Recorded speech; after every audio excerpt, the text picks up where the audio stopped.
ஐடியில் வேலை பார்த்துட்டு இருக்க நீங்கள் உங்களோட ஸ்கில்ஸ் அப்கிரேட் பண்ண இப்போ ஒரு சூப்பரான ஆப்பர்ச்சுனிட்டி. அட ஐடி மட்டும் இல்லை, நீங்கள் எந்த டொமைனில் இருந்தாலும் இப்போது இப்படிங்கிறதுக்குள்ளே ஐடிக்கு ஷிஃப்ட் ஆயிடலாம். இண்டஸ்ட்ரியல் எக்ஸ்பர்ட்ஸ், ஐடி ப்ரொஃபஷனல்ஸ் இவங்க எல்லாரும் சொல்லித்தராங்க. 100% பிளேஸ்மெண்ட் அசிஸ்டன்ஸ், 600+ கம்பெனிஸ் கூட டைப். இன்டர்வியூஸை நீங்கள் எப்படி அட்டன் பண்ணணுங்கிறதுக்கான பெஸ்ட் ட்ரைனிங்கும் தராங்க. அரியர் வச்சிருந்தாலும் பிரச்சனை இல்லை. ராஜலட்சுமி எடுவர்ஸ், சென்னை. ஸ்கிரீன்ல தெரிகிற இந்த நம்பருக்கு கால் பண்ணுங்க. Details in description. Welcome to பாஸ் கீஸ் RRR. வணக்கம் சார். வணக்கம் பாலா அவர்களே, வணக்கம். கலர் கண்ணாடி ஃபேன்ஸ் எல்லோருக்கும் வணக்கம். Welcoming you to RRR. Match முடிஞ்சு ஒரு 5 நிமிஷம் ஆகுது. இப்போதான் நான் கொஞ்சம் இயல்பு நிலைக்கு வந்திருக்கிறேன் திரும்ப. சார், நேற்று மேட்ச் நம்ம ப்ரிவியூ முடிச்சோமே, ஐ மீன் GT vs DC முடிச்சோடனே ஒரு கடைசி 2 நிமிஷம் PBKS MI மேட்சோட ப்ரிவியூ பேசணும். அதில் கேட்டேன், நாளைக்கு மேட்ச் பற்றி என்ன நினைக்கிறீங்க அப்படின்னு. எந்த நேரத்துல சொன்னீங்களோ, பாலா இந்த PBKS டீம் கடைசி சிரிக்காதீங்க சார், கடைசி ஓவர்ல இந்த ஜிங்ஸ் பண்றாங்க பாலா, அது ஒண்ணுதான் உங்கள்கிட்ட இருக்கிற பிரச்சனை. நீங்க என்ன தெரியல, நீங்க அதான் நடந்திருக்குது. எனக்கு ஒரே முடியல சார், நான் பேசல சார், நீங்க பேசல சார். 4 to 5 occasions நான் பாக்குறேன். ஃபண்டாஸ்டிக்கா வராங்க லாஸ்ட் ஓவர்ல குரூஷியலா போயிருது. நெயில் பைட்டிங் பினிஷ் ஓகே, இது டெயில் பைட்டிங் பினிஷா இருக்கு. ஏன்னா செகண்ட் ஹாஃப் தான் வாலாட்டுக்கு பயங்கரமா, கடைசியில ஒரு தோத்துருந்தா அந்த அணைய போற வேலைக்கு பிரகாசமா எரியுவாங்களே தீபம், அந்த மாதிரி ஆகி போயிருது கடைசியில. அண்ட் டாஸ் இஸ் வைட்டல் கிரிக்கெட்ல. பஞ்சாபை பொறுத்த வரைக்கும் அஷிடாஸ் இஸ் வைட்டல்.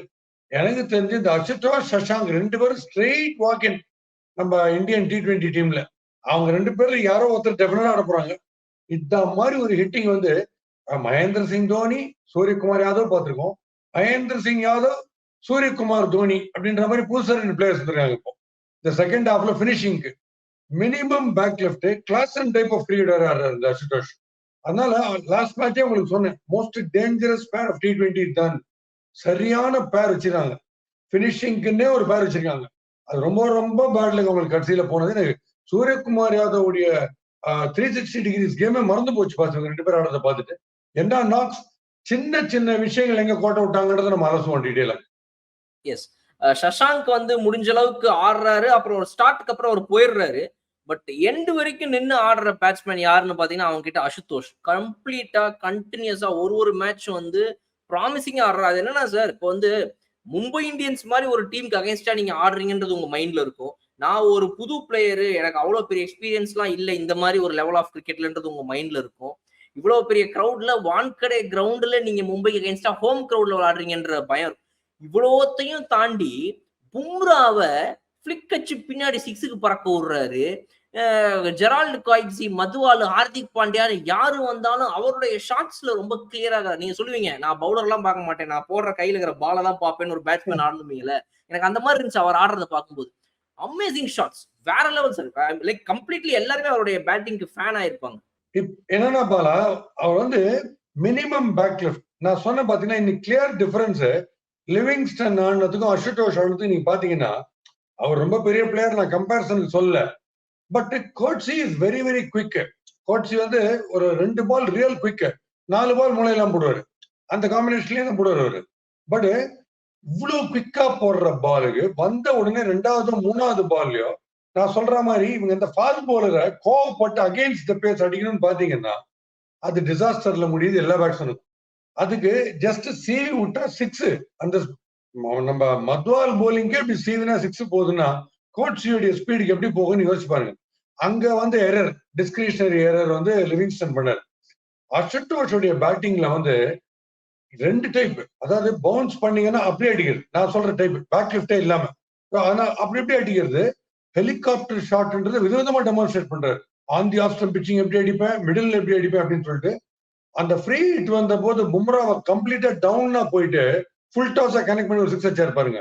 சோ அதுதான் ஆல்ரவுண்ட் விக்கெட். சூரியகுமார் யாதவ் மரகர லெவலுக்கு ஏறாரு கிரிக்கெட், பவர் பேக்டா இருக்கானா. அண்ட் எக்ஸ்ட்ராடினரி பினிஷர்ஸ் எல்லாம் உருவாகிருக்காங்க இந்தியன் டீமுக்கு, ரொம்ப வெல்கம் சைன். பட் அந்த நீங்க சொன்னீங்களே சஷாங்க், இவரும் சேர்ந்திருந்தாங்கன்னா 1 over ஸ்பேர் அடிச்சிருப்பாங்க 190+. Real genius of Bumrah.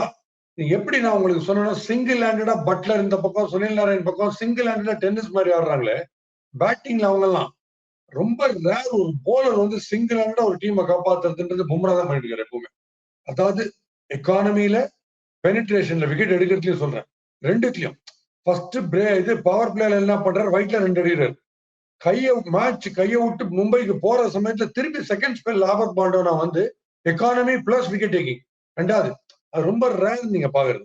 But இன்னைக்கு ஒரே ஒரு விஷயம் பும்ரா பண்ணியிருந்தாருன்னா அவங்களுக்கு இன்னும் கொஞ்சம் ஈஸியா இருந்திருக்கும். என்னன்னா 17th ஓவர் வந்துட்டு 3 ரன் தான் கொடுத்தாரு. அதெல்லாம் மாஸ்டர்லி போலிங். அதுல வந்து எந்த கிரெடிட் பத்தி எடுக்கிற பேச்சுக்கே கிடையாது. பட் பிராத் கையில அடிபட்டதுன்னு ஷார்ட் பிச் ஸ்டஃப்லயே போட்டார் ஃபுல்லா. தட் இஸ் பிராத் கண்டெயின் பண்ணா போறோன்ற மாதிரி யோசிச்சிட்டாரு. ஆனா அது போறாது மும்பைக்கு. ஏன்னா பும்ரா விட்டா வேற போலரே கிடையாது அவங்களுக்கு சேஃப்டிக்கு. சோ யார்கர்ல விக்கெட் எடுக்க தான் போட்டுருக்கணும். ஏன்னா 2 விக்கெட் தான் இருக்கு பாக்கி. அதனால அவர் கண்டெயின் பண்ணா போறோம்னு போட்டார். ரிஸ்க் அது. அவர் விக்கெட் தான் எடுத்தாகணும். அவரு தான் நம்பிக்கை நட்சத்திரமே பும்ரா தான். சோ அவர் வந்து ரேப் அப் பண்ணி முடிச்சிருக்கலாம் இன்னிங்ஸ். யார்கர் போட்டிருந்தா சத்தியமா எடுக்க மாட்டாங்க இந்த யார்கர் அந்த ஸ்பீட். ஏன்னா விரல்ல வேற செம்ம அடிபடுது பிரார். அங்க லைட்டா மும்பைக்கு திருப்பி கையை விட்டு போச்சு மேட்ச். இவங்களுடைய அறிவு ஜீவித்தனம் எங்க காமிச்சாங்க தெரியுமா? பஞ்சாப்ல செகண்ட் ஹாஃப் கடைசியில அந்த ரபடான்றவர் கேல் மாதிரி அடிப்பார் 6. நான் பாத்துருக்கேன் அடிக்கிற 6 ஹிட்டிங்க. அவருக்கு முன்னாடி ஹர்ஷல் பட்டேல போய் வச்சாங்க. இது என்ன ஒரு கிராஸ் எரர் யோசிச்சு பாருங்க. ஃபர்ஸ்ட் பால் எப்படி அடிச்சாரு பாத்தீங்களா? ரபடா உள்ள வந்தோடனே அதான் ரபடா இன்னும் முன்னாடி வந்திருந்தா இவங்களுக்கு இன்னும் டேஞ்சர் ஆயிருக்கு. ஸோ எல்லாம் of course all thrills in cricket. பார்க்கும்போது அப்சர்வ் பண்ணும்போது பார்த்த விஷயங்களை சொல்றேன் உங்களுக்கு. ஸோ எல்லாமே பியூட்டிஃபுல்லா இருக்கு போத் சைட்ஸ். சின்ன சின்ன டாக்டிக்கல் எரர்ஸ் வந்து 2 சைட்லயும் பண்ணிருக்காங்கன்றத நீங்க பாயிண்ட் பண்ணிருக்கீங்க. 2 பேரும் பண்ணாங்க. Quality of bowling is also good on both sides. இது வந்து போட்டு கொடுத்தாங்கன்னு சொல்ல முடியாது. டெரிஃபிக். கோட்ஸியும் மூளை எல்லாம் போட்டாலும் ஷார்ட் பிட்ச்ல விக்கெட் எடுத்தது, லிவிங்ஸ்டன் விக்கெட் எடுத்தது, வைட்டலா விக்கெட் எடுத்ததெல்லாம் இருக்கு பாத்தீங்களா? சோ அந்த மாதிரி வைட்டல் விக்கெட்ஸ் எடுத்ததுல போலிங் நல்லா தான் இருந்தது. சோ இந்த first time batting polling quality ரொம்ப சூப்பரா இருந்து நெக் டு நெக் போனது வந்து இந்த மேட்ச். ரொம்ப ரொம்ப ரேர் மேட்ச். எஸ், நீங்க சொன்ன மாதிரி மேட்ச் ரேரான மேட்ச். இந்த மாதிரி ஒரு பவுலர் வந்து சப்போர்ட் பண்றது மட்டுமே, ஒரே டீம் ஒரே பவுலர் சப்போர்ட் பண்ற பும்ரா மாதிரி விஷயங்களும் ரேரு. பும்ராக்கு மத்த பவுலர்ஸ் இன்னைக்கு அவங்க டீம்ல சப்போர்ட் பண்ணதும் இந்த சீசனுக்கு ரொம்ப ரேர். ஏன்னா நம்ம இவர் வந்து one point I forgot, sorry Bala, before I forget. பும்ராக்கு ஒரு rare feature among all the fast bowlers, இந்த ஐபிஎல்ல போடுற மொத்த ஃபாஸ்ட் பவுலர்ஸ் கிளஸ்டர்ல ஒரு டெரிஃபிக் பவுன்சர். அதாவது நர்வ் ஷாட்டரிங்கா அடுத்த பால் பயப்படுற ரேஞ்சுக்கு ஒரு பவுன்சர். ஒரு டெரிஃபிக் டோக் ரஷிங் யாருக்கு சத்தியமா போல்டில் எல்பிள்யூ. அது ஒரு மோஸ்ட் டிசப்டிவ் ஸ்லோவர். அந்த மாதிரி ஒரு ஸ்பீடு போடுறதுக்கு ஒரு ஸ்லோவர், அந்த ஸ்லோ பவுன்ஸ் ஒன்று போடுறாரு பாருங்க. அது மாதிரி இப்படி ஒரு வெரைட்டியை கரெக்டா அன்லீஷ் பண்ற ஒரே பவுலர் பும்ரா தான். அதனாலதான் பும்ரா வந்து ஒரு சிஎஸ்கே பாருங்க, பும்ரா தான் டேஞ்சரஸா போட்டுரு. பெரிய டெரர் வந்து பும்ரா தான். எஸ், இன்னைக்கு என்னன்னா நான் நோட் பண்ணது சார், குவாய்ட்ஸி நீங்க சொன்ன மாதிரி வந்து அவர் அந்த ஷார்ட் பாலுக்கு வந்து அவரோட மத்த மேட்ச் எல்லாம் போட்டப்போ மத்த டீம் அடிச்சிட்டாங்க. அவர் அதனால என்ன அவனுங்க நம்ம ஷார்ட் பாலுக்கு மதிக்கவே மாட்டாங்கன்னு பார்த்தாரு. இன்னைக்கு பஞ்சாப் டீம்ல நீங்க சொன்ன மாதிரி லிவிங்ஸ்டன் மாதிரி ஒருத்தர், அப்புறம் இன்னொரு 2 பேர், இவங்க எல்லாம் பாத்தீங்க அப்படின்னா அந்த ஷார்ட் பாலை வந்துட்டு இவர்கிட்ட மாட்டிக்கிட்டாங்க. ஏன்னா இவருடைய இந்த 145+ கேஸ் போடும்போது அந்த ஷார்ட் பாலுங்கிறது வந்து சரியா கேஜ் பண்ண தெரியல இந்த பஞ்சாப் டீமுக்குன்றதை புடிச்சிட்டாரு அவர் எடுத்தோடனே. ஏன்னா ஸ்டார்டிங்ல ரன்ஸ் போச்சு, பட் இந்த ஷார்ட் பால் ஆட தெரியலன்னு புடிச்சோடனே அவர் அதை பிடிச்சி கரெக்டா அதுலயே அவங்களை அடிச்சாரு. அதுதான் அவங்களோட plus point. But Hardik Pandya இந்த பவுலர்ஸ் ஷஃபிள் பண்றது எனக்கு என்ன டவுட் அப்படின்னா, he is having confidence on ஹிம்செல்ஃப்ன்றது நம்ம எல்லாருக்குமே தெரியும். He is a very confident man. But எனக்கு வந்து அவர் 19th ஓவருக்கு இன்னைக்கு வந்தார்ல, அது இன்னும் ரொம்ப டேஞ்சரஸா எனக்கு படுச்சு. Bowl 19th over if I'm not wrong. So Hardik Pandya அந்த 18, 19, 20ல தன்னை இன்வால்வ் பண்ணாம இந்த மத்வால் இன்னைக்கு ஆக்சுவலா டுவர்ட்ஸ் எண்ட் ஒரு ஓவரும் நல்லா தான் போட்டார். அஃப்கோர்ஸ் ரன் போகுது, பட் அவங்க 3 பேரை போட்டுட்டு இவர் மிடில் ஓவர்ஸ் கண்டெயின் பண்ணலாமோன்னு எனக்கு தோணுது. Because he is good of இன்னைக்கு இருந்த சினாரியோல பாண்டியா பண்ணது பியூட்டிஃபுல். ஏன் சொல்றேன்னா, பிரார் வந்து எந்த பக்கம் போனாலும் அவர் நேரம் உடம்பு நேரே போட்டு அவர் அடிவிடாம பண்ணிட்டார். ஒரு மாதிரி கான்பிடன்ஸ் போயிடுச்சு அவர். சோ அவருடைய விக்கெட்டே எடுத்துட்டார் போட்டு. சோ எங்க பாண்டியாக்கு இப்ப உதவுதுன்னா, அவங்க desperately struggling because of a lack of a good spinner. இப்போ டெரிஃபிக்கா அடின்னு லோடா 6 அடிக்கிறாங்க பாரு, டன்னா 6 அடிக்கிறாங்களே. அந்த மாதிரி இருக்கும்போது ஓடி வந்து டிசப்டிவா மோஹித் சர்மா, சந்தீப் சர்மா டைப்ல இந்த சர்மா சீரீஸ் அந்த மாதிரி கேட்டகரி போலர்ஸ் இருக்கணும். அது இந்த டீம்ல இல்ல. அப்போ ஏதாவது ஒரு குட் லெஃப்ட் ஆர்ம் ஸ்பின்னர், ஒரு லெக் ஸ்பின்னர், ஒரு மிஸ்ட்ரி ஸ்பின்னர் பேட்லி லேக்கிங். அதனாலதான் சொன்னேன், மும்பை எந்த ஸ்கோர் வச்சாலும் திருப்பி வச்சுருவாங்க மீதி பேர். ஃபர்ஸ்ட் ஹாஃப் படம் பிளேடு மாதிரி இருந்தது. இன்டர்வலுக்கு அப்புறம் எப்படி பிக்கப் வச்சு பாருங்க. ஜஸ்ட் பிகாஸ் அங்க ஒரு பேர் இருக்கு டெரரைஸ் பண்றதுக்கு, அஷுதோஷ் அண்ட் சஷாங்னால. அதனால அவங்களுக்கு எங்க போனாலுமே இந்த பிரச்சனை அவங்களை துரத்தும். அவங்கள ஸ்டாப் பண்ற ஒரு பிரச்சனை எதுன்னா, அப்சல்யூட்லி நோ ஸ்பின்னர் டீம்ல. அந்த மாதிரி ஹார்ட் ஹிட்டிங் வந்து பிச்சில் கண்ணாபனம் 6-6 போயிட்டு இருக்கும்போது நீங்க ஸ்லோ பவுலர் இல்லாம நீங்க ஒண்ணுமே பண்ண முடியாது. அதான் ப்ராப்ளம். எஸ், ஸ்ரேயாஸ் கோபால் ஆக்சுவலா ஃபர்ஸ்ட் அந்த ஒரு ஓவர்ல வந்த உடனே விக்கெட் எடுத்தாரு. ஃபர்ஸ்ட் பால் 6 கொடுத்ததுக்கு அப்புறம் விக்கெட் எடுத்தாரு. பட் செகண்ட் ஓவர்ல வந்து அவர் கொஞ்சம் எக்ஸ்பென்சிவா போன உடனே பயம் வந்துச்சு. முதல் ஓவர் உன நம்பினேன், 2வது ஓவர் கவுத்துட்டேன், இதுக்கு மேல உனக்கு ஓவர் கிடையாதுன்னு சொல்லி அவர் அங்க உட்கார வைக்க வேண்டிய நிலைமை ஏற்பட்டுருச்சு. பிகாஸ் மும்பைக்கு நீங்க சொன்ன மாதிரி ஸ்பின்னர் இல்ல. பட் கமிங் டு இவங்க சார், அசுதோஷ் வந்து அந்த இடத்துல, ஏன்னா வந்து 24 பால் 28, நான் அப்பதான் ஒரு ட்வீட்டை போட்டேன், 24 பால் 28 இந்த ஸ்ட்ராட்டஜிக் டைம் அவுட் வர கண்ட நேரத்துல விடுறாங்க, இதுதான் ஜிங்ஸ் பண்ணி விட்டுரும் தேவையில்லாம. இவர் மட்டும் 6-4க்கு போகாம தட்டி தட்டி ஆடி இருந்தாருன்னா மேட்ச் ஈஸி வின்னு சார், கையில இருந்துச்சு. Because as an young player இன்னைக்கு மேட்ச் முடிஞ்சு அந்த லேர்ன் பண்ணிருப்பாரு அவர். நம்ம மட்டும் நின்று இருந்தோம்னா தோத்துருக்க மாட்டோம் என்ற அந்த இது அவருக்குள்ள இன்னைக்கு போயிட்டே இருக்கும் மாட்டேங்க. ஏன்னா கம்ப்ளீட்லி மும்பை தோத்துட்டாங்கன்னு எல்லாமே நினைச்சிட்டாங்க, பஞ்சாப் ஜெயிச்சாச்சுன்னு. அந்த இடத்துல அந்த ஒரு ஷார்ட் பால் ஆஃப் சைட்ல இருந்து அவர் லெக்ல திருப்புனது வந்துட்டு கொஞ்சம் அவரு யோசிச்சிருந்திருக்கலாம் இல்லையா? ஸ்லோ பவுன்சர்ல மாட்டுவாங்க. அது அப்படியே நேத்து நான் ஜிடிக்கு உங்களுக்கு சொன்ன சைக்காலஜி தான். ஜிடிக்கு ஒன்று சொன்னேன்ல, பினிஷிங் ஸ்ப்ரீல போகும்போது நிமித்தி 6-6 ஆச்சு நிமித்தணும்னு பார்ப்பாங்களே தவிர காம்னஸ் வராது விக்கெட் விழும்போது தள்ளி ஆடணுன்றது. இவருக்கு வந்தது ஒரு பால் அந்த அந்த விக்கெட் விழுந்தோடனே ஒரு பால் தள்ளி ஆடினார் பாயிண்ட்ல. பட் அதுக்கப்புறம் திருப்பி அந்த பழைய இது வந்துடும். அதுல இருந்து அவங்களால மாற முடியாது. டக்குன்னு பாஷால இருந்து மாணிக்கமா மாற முடியாது அவங்களால. அவங்க பாஷாவே தான் இருப்பாங்க. அதுல அவர் மாட்டார். ஸோ அது அவரை சொல்லி குத்தம் இல்ல, கிட்டத்தட்ட வின் பண்ணி கொடுத்துட்டாரு மேட்சை. ஆனா மும்பைக்கு வந்து கம்ப்ளீட்டா கை விட்டு போயிட்டு மேட்ச். ஆனா நீங்க சொன்ன மாதிரி ஒரு ரொம்ப சாதாரணமா 7 runs per over கொண்டு வந்துட்டாங்க மேட்சை ஃப்ரம் எங்கேயோ. சிங்கிள் ஹேண்டடா மும்பை இந்தியன்ஸ் மாதிரி ஒரு டீம் இன்னைக்கு அசுதோஷ் வந்து மொத்த டீமுக்கு மொத்த கிரௌடுக்கு பயம் காட்டினதே வந்துட்டு ஒரு மிகப்பெரிய சக்சஸ் நம்ம சொல்லலாம் சார். லேட்டர் ஸ்டேஜ்ல கண்டிப்பா இன்னொரு மேட்ச் இன்னொரு தடவை ஒரு சான்ஸ் கொடுத்துட்டாங்க அப்படின்னா அடுத்த வருஷம் வந்தீங்கன்னா ஜெயிச்சே கொடுத்துருவாருன்றதுல எந்த ஒரு மாற்று கருத்தும் கிடையாது.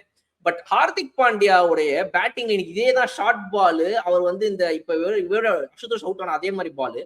ஆனா ஹார்திக் பாண்டியா இந்த தடவை பாத்தீங்க அப்படின்னா வந்து ஒரு மிஸ்டேக் கரெக்ட் பண்ணிக்கிட்டாரு. நம்ம சொல்லிட்டே இருந்தோம், ஏன் ஆஃப் சைட்ல வர பாலை இவர் வந்து புல் பண்ணி அங்க கொண்டு போய் டீப் மிட் விக்கெட். இன்னைக்கு என்ன பண்றாரு, டீப் மிட் விக்கெட் அடிக்காம ஸ்கொயர்ல அடிச்சிட்டாரு. ஸ்கொயர்ல அடிச்சு பால் 6 இன்னைக்கு. சோ அவர் வந்து அதை கொஞ்சம் சரி பண்ணாரு. பட் அவர் இன்னும் கொஞ்சம் இன்னைக்கு ஸ்டே பண்ணியிருந்தாங்கன்னா ஆக்சுவலா அவங்க வந்து லாஸ்ட் 5 ஓவர்ஸ்ல அடிச்சு பிரிக்க வேண்டியது மும்பை.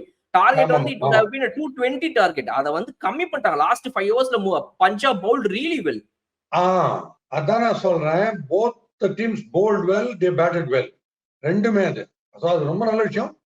சூரியகுமார் யாதவ் வந்து ஆடுற ஒரு நான்செலன்ஸ் இருக்கு பாருங்க, அந்த ட்ரூயிங் நம்ம மென்னு இப்படி வராரு பாத்தீங்களா, அது வந்து அப்படியே விவியன் ரிச்சர்ட்ஸ் அப்படியே காப்பி அடிக்கிறாரு. ஓகே, ஆடுறதும் கிட்டத்தட்ட அதே மாதிரி ஆடுறாரு. ரொம்ப நான்செலண்டா நீ நீ எல்லாம் எனக்கு முன்னாடி நீ வரதே தப்பு அப்படின்ற மாதிரி அடிக்கிறாரு. அவரு வந்து அந்த ஸ்பைக் கேம்ல ஒரு வாட்டி பால் பட்டு விழுந்து தெரியுமா, எனக்கு தெரிஞ்சு சூரியகுமார் யாதவுடைய ஸ்ட்ரோக்ஸ் உடைய அந்த 360 டிகிரிஸ் ரேஞ்ச் இருக்கு, அதை ஸ்டடி பண்றதுக்கு ஸ்கை கேம்னு ஒண்ணு போகுது. சூரியகுமார் யாதவ் ஸ்கை கேம் அப்படின்னு ஒண்ணு. கிரவுண்ட்ஸ்மேன் எல்லாம் குஷியாடுறாங்க. ரோஹித் சர்மா அவரு சூரியகுமார் யாதவ் பேட்டிங் வந்தா கிரவுண்ட்ஸ்மேன் எல்லாம் ஹாப்பி. நம்ம நீ பெருக்கவே வேணாம்பா, அவரு ஸ்வீப் பண்ணி கிளீன் ஆகிடுறாருப்பா பிச்சை, நமக்கு ஒரு வேலை மிச்சம் அப்படி. அந்த மாதிரி நீ ஷார்ட் ஸ்கொயர்ல வை, டீப் ஸ்கொயர்ல வை, கிரௌட் உள்ள ஒரு ஃபீல்டர் வை, எல்லாரையும் தாண்டி நான் ஒரு ஸ்வீப் பண்ணிக்கிறேன்ட்டு அந்த சேலஞ்சை எடுத்துக்கிறது ரொம்ப பிடிச்சிருக்கு எனக்கு. Class, simply class. Yes sir, Punjab இந்த சீசனை பொறுத்த வரைக்கும் வந்து இன்னைக்கு ஒரு முக்கியமான சேஞ்ச பண்ணாங்க.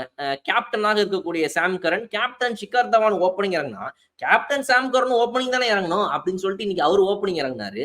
நீங்க அந்த மூவ் வந்து எல்லா நாளும் சாம் கரனுக்கு ஒரு சுனில் நாராயணுக்கு ஒர்க் அவுட் ஆகிற மாதிரி ஒர்க் அவுட் ஆகுமா? அதுவும் against bowling like Jasprit Bumrah, Gerald Coetzee மாதிரி ஷார்ட் பாலை போட்டு ஏத்துறவங்க கிட்ட இன்னைக்கு அவர் அந்த மூவ் பண்ணிருக்க வேண்டாமோன்னு எனக்கு தோணுச்சு. You want to take up the responsibility, அதை நான் இல்லைன்னு சொல்லல. பட் அதே சமயத்துல அவங்க டீம்ல வந்து அவ்வளவு நல்ல பேட்ஸ்மேன் இல்லைங்கிறது உண்மைதான்.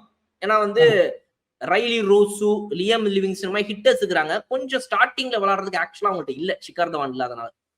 ஆமா, மெஜாரிட்டி ஆஃப் த டீம்ஸ் நீங்க பாத்தீங்கன்னா ஒரு லெஃப்ட் ஹேண்ட் ஓப்பனிங்ல இருக்காங்க, அவங்க பயங்கரமா கிளிக் ஆவாங்க. இப்ப சாம் கரனுக்கு ஜென்ரலாவே மேட்சஸ்ல பேட்டிங்ல நல்லா பட்டு இருந்தது, நல்ல ஃப்ளோல இருக்காருன்னா இதெல்லாம் பண்ணலாம். ஓகே, பட் அவர் ஒன்றும் பெரிய லெவல்ல படல. அவர் பாட்டி வராரு, போலிங்ல ஒரு 40 ரன் கொடுத்துட்டு போயின்னு இருக்காரு சிம்பிளா ஒரு 4 ஓவர்ல. பேட்டிங்ல ஒரு 2 4 ஒரு 6 இருக்காரு போயிருது, அப்படிதான் இருக்காரு. அதுல நம்ம நம்பிட்டு ஓப்பனிங் வருது, நாட் அட்வைசபிள். அதான் நான் சொல்லுவேன், not sensible. Sir, Jitesh Sharma இந்த அசுதோஷ், சஷாங்க் மாதிரி ஆளுங்க ஆடும்போது போன வருஷம் இந்த ரோல அவர் பண்ணாரு ஜிதேஷ் சர்மா. உங்களுக்கு நல்லா ஞாபகம் இருக்கும். சூப்பரா இருந்தாரு. அப்பா ஜிதேஷ் சர்மா பண்ணாங்க. இந்தியன் டீம்ல டக்கு டக்குன்னு ஒரு கால் அப் வந்துச்சு. பட் இந்த 2 பேர் ஆடுறத பார்த்துட்டு இந்த வருஷம் அவங்க தான்ப்பா புது யங் பிளேயர்ஸ். அவங்க ஆடட்டும். அந்த இடத்த நான் விட்டு கொடுத்துட்டேன்ற மாதிரி ஜிதேஷ் சர்மா ஒரு கிவ் அப் பண்றாரு. பிகாஸ் விக்கெட் கீப்பர் ஸ்லாட்டுக்கு நல்ல காம்படிஷன் போகுது. எல்லா டீம்ல இருந்து டிகே முதற்கொண்டு 38 இயர் ஓல்ட் டிகே வரைக்கும் எல்லாரும் டஃப் கொடுக்குறாங்க. எல்லா டீம்ல வந்து இஷான் கிஷான், ரிஷப் பண்ட், ஜிதேஷ் சர்மா அந்த ரேஸ்ல இருந்து கொஞ்சம் பின்வாங்குறாருன்னு தோணுது. என்ன ஃபெயிலியர் ஜிதேஷ் சர்மா கிட்ட? ஜிதேஷ் சர்மாக்கு ஒன்றும் இல்லை, அவர் அடிக்கிற பிளேயர் தான், வேஸ்ட் பண்ண மாட்டாரு, வெரி எஃபெக்டிவ் பிளேயர் பேட்டிங்ல. பட் இந்த விக்கெட் கீப்பிங் குவாலிட்டின்னு நீங்க ஒண்ணு பார்க்கும்போது அந்த தோனியை நம்ம பார்த்துட்டோம் பாஸ். தோனியுடைய அலாக்ரிட்டி, ஏன்னா தோனியுடைய ஸ்மார்ட்னஸ், ஸ்பீடு, அஜிலிட்டி எல்லாத்தையும் பார்த்துட்டோம். நமக்கு யாரை பார்த்தாலுமே அந்த லெவலுக்கு வரல. டெஸ்ட் மேட்ச்ல ஜுரேல் பண்ண போது கொஞ்சம் தோனி சாயல் அடிச்சது. ஏன்னா ஸ்பின்னர்ஸ், எஸ்பெஷலி லெஃப்ட் ஆர்ம் ஸ்பின்னர்ஸ்லாம் down the leg side ball லோவா போகும்போது கூட அப்படியே பிடிக்கிறாரு. அப்படியே மேல எழுந்துக்காம அப்படியே பிடிச்சி தோனி டைப்ல பண்றது ஜுரேல் பண்றச்சே மட்டும் பார்த்தேன். பட் இன்னும் அந்த ஸ்பீட் நேத்து ரிஷப் பண்ட் பிரமாதமா இருந்தது.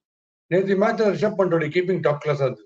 ஸோ கீப்பிங் குவாலிட்டியில இன்னும் பெரிய லெவல்ல யாரும் மேட்ச் ஆகல. பேட்டிங் எல்லாம் ஆடுறாங்க, கீப்பிங் குவாலிட்டி ஸ்டில் வாண்டிங் தான் எல்லாமே.